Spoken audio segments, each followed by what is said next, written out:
चलिए small pox की बात करते हैं। तो smallpox it is a viral disease cause by the variola virus. Major और माइनर होती है, मोर डेंजरस मेजर होती है। Single one disease eradicate from the world.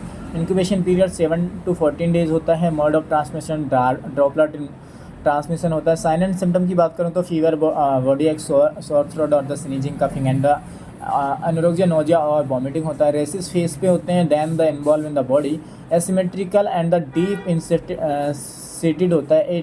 It give life long scar. It मतलब ये छोड़ देता है लाइफ लॉन्ग स्कार।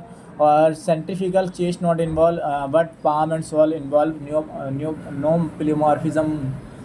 और द डायग्नोसिस की बात करते हो, classical sign and the symptom represent the disease. Last case in India 1975 Bihar में होता है। Eradication from the India 1977। Last case in the world 1977 Somalia Africa में आया था। Eradication from the world global में 8 मई 1980 ग्लोबल मतलब वर्ल्ड से एरेडिकेट हो चुका है। हाउ टू पॉसिबल हुआ, कैसे ये possible?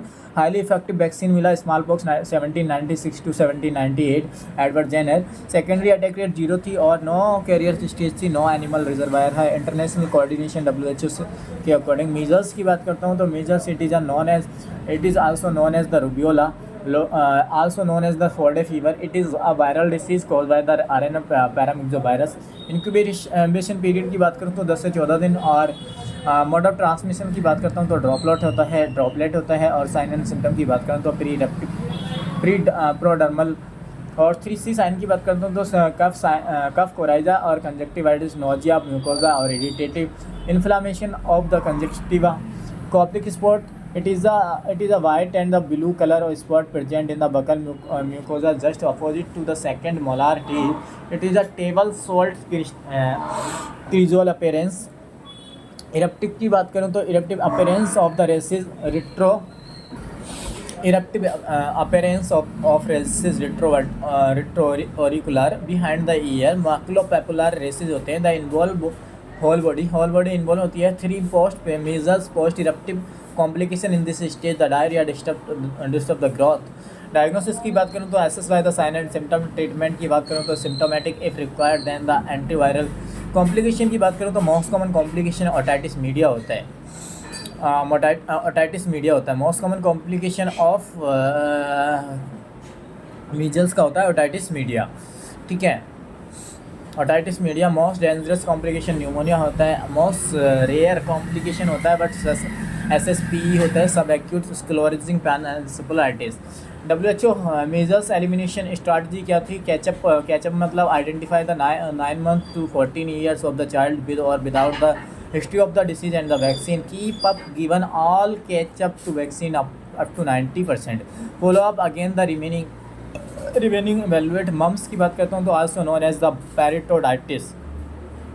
पैरेटोडाइटिस also known as the rubula. It is a viral disease cause by the myxovirus. Incubation period 14 to 21 days. Mode of transmission droplet की बात करूँ, ड्रॉपलेट होता है। Sign and symptom early night ear complain by the child, inflammation and the involvement of the mandibular parotid and the lingual sublingual gland and the swelling seen and the neck region, sneezing, coughing, sore throat and the fever, anorexia, nausea and vomiting, dyspnea, difficulty in the swallowing or organophagia, painful swallowing. Diagnosis की बात करता हूँ तो HAI haem agglutination inhibition test. Isolate की बात करता हूँ तो first week before to first week after appearance of the sign and symptomatic. और ट्रीटमेंट करना होता है एंटीवायरल। कंडीशन सीवियर अगर होती है तो एंटीवायरल। बात करूँ मोस्ट कॉम्प्लिकेशन की तो most common complication aseptic meningitis होता है मोस्ट कॉमन इन एडोलसेंट, तो मेल और female. Inflammation of the testis, orchitis, sterility और ओफ्राइटिस यानी inflammation of the ovary. Rubella की बात करता हूँ, it is also known as the 3rd day measles. It is also known as the German measles or it is a viral disease caused by the rubella togovirus, most commonly seen in the reproductive age female.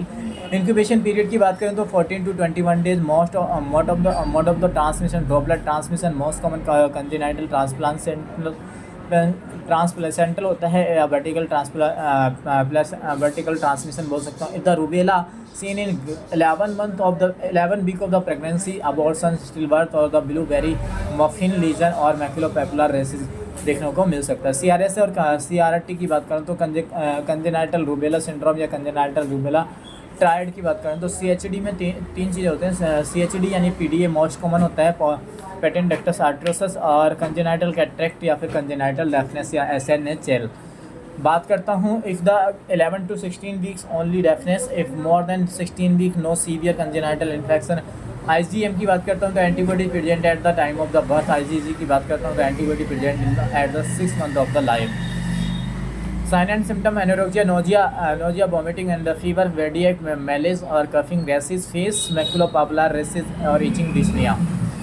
Diagnosis की बात करता हूँ तो haem agglutination inhibition test और rubella टाइटर की बात करूँ तो 1:8 नॉट प्रोटेक्टिव और 1:22 प्रोटेक्टिव होता है।